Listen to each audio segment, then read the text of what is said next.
lallai ta tabbata. Ya ina za ka je kuma? Menene hukuncin wanda ya kashe mutum? Kawai aka ce shi ya. To lallai ba za a yi jana'izar Amira ba sai waɗanda suka kashe ta su ma sun bakunci lahira. A ka tsaya kar ka ji.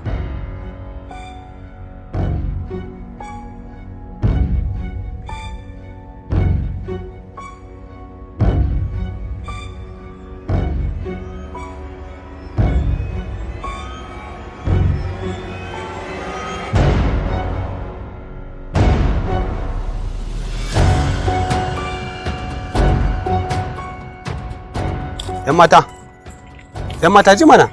Kamar ya ‘yan mata. Wai shin yana bai hana ku kula ni ba? Buga sai ka ji da wannan. Shi yasa na muke tanadin ne.